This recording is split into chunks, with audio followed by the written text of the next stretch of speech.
അസ്സലാമു അലൈക്കും വറഹ്മത്തുള്ളാ. പ്രിയപ്പെട്ട 3ാം ക്ലാസ്സിലെ കുട്ടികളെ, ഇന്നത്തെ അക്കീദ പരീക്ഷ എങ്ങനെ ഉണ്ടായിരുന്നു? എല്ലാവർക്കും വളരെ സിമ്പിളായിരുന്നു എന്നാണ് എല്ലാവരും പറയുന്നത് കേൾക്കുന്നത്. നിങ്ങൾക്ക് എങ്ങനെ ഉണ്ടായിരുന്നു നിങ്ങൾ പറയാം. നമ്മൾ ഇന്നത്തെ പരീക്ഷയുടെ ഉത്തരങ്ങളാണ് നോക്കാൻ പോകുന്നത്. ഈമാൻ കാര്യങ്ങൾ, എന്താ ഉത്തരം? ഈമാൻ കാര്യങ്ങൾ 6 അടുത്ത് അള്ളാഹു ഒരുവനാണ്. അന്നപാനീയങ്ങൾ ആവശ്യമില്ല. അന്നപാനീയങ്ങൾ എന്ന് പറഞ്ഞാൽ ഭക്ഷണം. ആർക്കാ? മലക്കുകൾക്ക്. അടുത്ത കിതാബുകൾ 4. ഏടുകൾ 100. ഇവിടെ 100. അടുത്തത് ഇഞ്ചീലിൻ്റെ ഭാഷ എഴുതാനാണ്. ഇഞ്ചീലിൻ്റെ ഭാഷ എന്താണ്? അത് എഴുതുമ്പോൾ അക്ഷരത്തെറ്റില്ലാതിരിക്കണം. ഇഞ്ചീലിൻ്റെ ഭാഷ എല്ലാവർക്കും അറിയാം. പക്ഷേ സുരിയാനി, സിരിയക്ക്, ഇതിലേത് എഴുതിയാലും മാർക്ക് കിട്ടും. രണ്ടും കൂടി എഴുതണം എന്നില്ല. സുരിയാനി അല്ലെങ്കിൽ സിരിയക്ക്. അടുത്ത ചോദ്യം, തൗറാത്തിൻ്റെ ഭാഷ ഏതാണ്? എന്താണ്? ഇബ്രാനി അല്ലെങ്കിൽ ഹിബ്രു. രണ്ടാൽ എഴുതിയാലും മാർക്ക് കിട്ടും. തൗറാത്തിൻ്റെ ഭാഷ എഴുതാൻ. അടുത്ത ചോദ്യം, അമ്പിയാക്കളിൽ ഏറ്റവും ശ്രേഷ്ഠർ ആരാണ്? ചില കുട്ടികൾ ഉലുൽ അസ്മുകൾ എന്ന് എഴുതിയിട്ടുണ്ട്. തെറ്റാണ് ഉത്തരം. അതുപോലെ ചില കുട്ടികൾ മുഹമ്മദ് സല്ലല്ലാഹു അലൈഹി വസല്ലം എഴുതിയിട്ടുണ്ട്. അതും തെറ്റാണ് ഉത്തരം. അമ്പിയാക്കളിൽ ഏറ്റവും ശ്രേഷ്ഠർ മുർസലുകളാണ്. അതാണ് അതിൻ്റെ ഉത്തരം. മുർസലുകളാണ്. അടുത്ത ചോദ്യം, അള്ളാഹു 1,24,000 എന്താണ് ഉത്തരം? നബിമാരെ അയച്ചിട്ടുണ്ട്. കണ്ടോ? നബിമാരെ അയച്ചിട്ടുണ്ട്. ഇത് ഫുൾ എഴുതണം. നബിമാരെ അയച്ചിട്ടുണ്ട്. ഇവിടെ ഇത് ഫുൾ എഴുതിയാൽ അതിന് മാർക്ക് കിട്ടും. അടുത്ത ചോദ്യം, മുഹമ്മദ് നബി സല്ലല്ലാഹു അലൈഹി വസല്ലം സർവ്വ മനുഷ്യരിലേക്കും ജിന്നുകളിലേക്കും അയക്കപ്പെട്ടവരാണെന്ന് ചില കുട്ടികൾ എഴുതിയിട്ടുണ്ടാവും. തെറ്റാണ് ഉത്തരം. തെറ്റെന്ന് പറഞ്ഞാൽ ഫുൾ മാർക്ക് കിട്ടൂല. ഫുൾ മാർക്ക് കിട്ടണം ഇത് തന്നെ എഴുതണം. നിയോഗിക്കപ്പെട്ടവർ. ഇത് തന്നെ എഴുതിയാലേ ഫുൾ മാർക്ക് കിട്ടുള്ളൂ. അല്ലെങ്കിൽ നിങ്ങൾക്ക് മാർക്ക് കിട്ടും, ഫുൾ മാർക്ക് തരാൻ പറ്റൂല. കാരണം ടെക്സ്റ്റ് ബുക്കിലുള്ള അതേ വാക്ക് എഴുതണം. ടെക്സ്റ്റ് ബുക്കിലുള്ള പൂരിപ്പിക്കാൻ തന്നാൽ ടെക്സ്റ്റ് ബുക്ക് അതേ വാക്ക് എഴുതണം.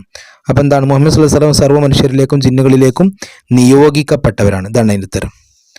അടുത്ത ചോദ്യം, അള്ളാഹു ഇറക്കിയ വേദഗ്രന്ഥങ്ങളിൽ ഏറ്റവും ശ്രേഷ്ഠമായത് ഏതാണ്? എന്താ വേദഗ്രന്ഥം എന്ന് പറഞ്ഞാൽ? അള്ളാഹു ഇറക്കിയ കിതാബുകൾ, അതിൽ ഏറ്റവും ശ്രേഷ്ഠമായത് ഏതാണ്? പരിശുദ്ധ ഖുർആൻ.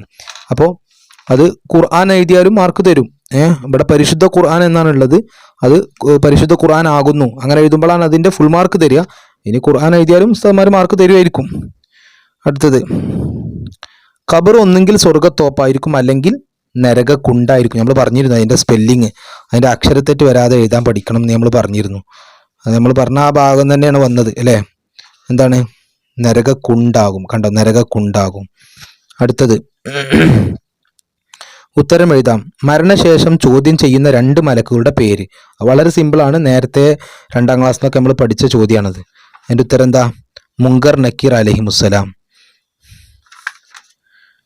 മുങ്കർ നക്കീർ അലൈഹിസ്സലാം. അടുത്തത്, ഈ ലോകം അതിലുള്ളതും നശിക്കുന്നത് എപ്പോഴാണ്? വളരെ സിമ്പിളാണ്. എപ്പോഴാണ്? ഇസ്രാഫീൽ അലൈഹിസ്സലാം എന്ന മലക്ക് സൂർ എന്ന കാഹളത്തിൽ ഊതുമ്പോഴാണ്. ഇസ്രാഫീൽ അലൈഹിസ്സലാം സൂർ എന്ന കാഹളത്തിൽ ഊതുമ്പോഴാണ് ഈ ലോകവും അതിലുള്ളതും മുഴുവൻ നശിക്കുക. അടുത്ത ചോദ്യം, നാളെ മഹ്ശറിൽ നന്മ കൂടിയവർക്ക് ലഭിക്കും എന്ത്? ഇത് ചില കുട്ടികളൊക്കെ തെറ്റിക്കാൻ സാധ്യതയുണ്ട്. സ്വർഗം എന്ന് എഴുതിയാലൊന്നും അതിൻ്റെ ശരിയായ ഉത്തരാവില്ല. ശരിയായ ഉത്തരം എന്താ? നന്മ കൂടിയവർക്ക് തക്ക പ്രതിഫലം. അങ്ങനെ തന്നെ എഴുതണം. ഇവിടെ നാളെ മഹ്ശറിൽ നന്മ കൂടിയവർക്ക് ഇവിടെയാണുള്ളത്. കണ്ടോ? നന്മ കൂടിയവർക്ക്, ഇതാണ് ഉത്തരം. ചോദ്യം, നന്മ കൂടിയവർക്ക് തക്ക പ്രതിഫലം. അതാണ് അതിൻ്റെ കറക്റ്റ് ഉത്തരം. സ്വർഗം എന്ന് എഴുതിയാൽ ഒരുപക്ഷെ 1 മാർക്കൊക്കെ തരും. കറക്റ്റ് ഫുൾ മാർക്ക് തരാൻ കഴിയില്ല. ഇത് തന്നെ എഴുതിയാലേ ഫുൾ മാർക്ക് തരാൻ കഴിയുള്ളൂ. തക്ക പ്രതിഫലം. അടുത്ത്, നാം തീരുമാനിച്ച പലതും നടക്കാതെ പോകുന്നു എന്തുകൊണ്ട്? ചോദ്യം മനസ്സിലാക്കാത്തത് കൊണ്ട് ചില കുട്ടികൾക്കൊന്നും ഈ ചോദ്യത്തിൻ്റെ ഉത്തരം വിട്ടുപോയിട്ടുണ്ടാകും. എന്താണ് അതിൻ്റെ ഉത്തരം? ഏത് കാര്യവും അള്ളാഹു ഉദ്ദേശിച്ചാൽ മാത്രമേ ഉണ്ടാവുകയുള്ളൂ. അതാണ് ചിലത് നടക്കാതെ പോകുന്നതിൻ്റെ കാരണം. അള്ളാഹു സ്വർഗത്തിൽ എന്തെല്ലാം തയ്യാറാക്കി വെച്ചിട്ടുണ്ട്? വെരി സിമ്പിളാണ്. നമ്മളത് പാട്ടായി പഠിച്ചിരുന്നു. ഒരു കണ്ണും കാണാത്ത, ഒരു ചെവിയും കേൾക്കാത്തതും, ഒരു മനസ്സിലും ഉദിക്കാത്തതുമായ അനുഗ്രഹങ്ങൾ. അത് ഫുൾ എഴുതണം. അടുത്തത്, വതവക്കൽ. വളരെ സിമ്പിളായ ചോദ്യം വന്ന്, വതവക്കൽ അലൽ ഹയ്യില്ലദീ ലാ യമൂത്ത്. അത് ഇങ്ങനെ ഈ ഒരു ഭാഗം മാത്രം ചോദിച്ചു. അലൽ ഹയ്യില്ലദീ ലാ യമൂത്ത്. അലൽ ഹയ്യില്ലദീ മാത്രം എഴുതിയാൽ മതി. ലായമൂത്ത് ഇവിടെ ഉണ്ട്. അടുത്ത കുല്ലൻ യുസീബന ഇല്ലാമ അള്ളാഹു ലനാന്നും ഇവിടെ ഉണ്ട്. അപ്പോൾ ഇവിടെ ഒരൊറ്റ വാക്കേ പോയിട്ടുള്ളൂ. എന്താ? കത്തബ. കത്തബ മാത്രം എഴുതിയാൽ നിങ്ങൾക്ക് 2 മാർക്ക് കിട്ടി. കത്തബ മാത്രം. ഇല്ല മാ വരെ ഇവിടെ ഉണ്ട്. കത്തബ മാത്രം എഴുതിയാൽ മതി. അടുത്ത് വമാ അർസൽനാക്ക ഒരക്ഷരം രണ്ടക്ഷരം മാത്രമേ ഇവിടെ പോയിട്ടുള്ളൂ. എന്താ? ഇല്ലാ റഹ്മത്തല്ലിൽ ആലമീൻ. വമാ അർസൽനാക്ക ഇല്ല എന്ന് എഴുതിയാൽ മതി, അത് തന്നെ മാർക്കായി. അടുത്ത ഓർഡർ ആക്കാനാണ്. വയൗമി തഹ്ലുക ഈമാനുന വൽ കുതുബി വർ റുസുലി ബില്ലാഹി വൽ മലായിക. അത് നമ്മൾ ഈ പാഠത്തിലാണ്, 1-ാം പാഠത്തിൽ. ഈമാനുന ബില്ലാഹി വൽ മലായിക വൽ കുതുബി വർ റുസുലി വയൗമി തഹ്ലുക. അപ്പോൾ അതാണത്. അടുത്ത താഴെ പറയേണ്ട ചുമതലകൾ മലക്കുകളുടെ പേരെഴുതാം. സ്വർഗം കാക്കുന്ന മലക്കിൻ്റെ പേര് ഒക്കെ നമ്മൾ കാക്കൊല്ല പരീക്ഷയ്ക്ക് പഠിച്ച ഭാഗങ്ങളാണ് അല്ലേ. റിദ്വാൻ അലൈഹിസ്സലാം, അതാണ് ഇതിൻ്റെ ഉത്തരം. അടുത്തത് എന്താണ്? അംബിയ മുർസലുകൾക്ക് വഹി എത്തിച്ചു കൊടുക്കുന്ന മലക്കിൻ്റെ പേരെന്താ? ജിബ്രീൽ അലൈഹിസ്സലാം. അടുത്തത് റൂഹുകളെ പിടിക്കൽ ആരാണ്?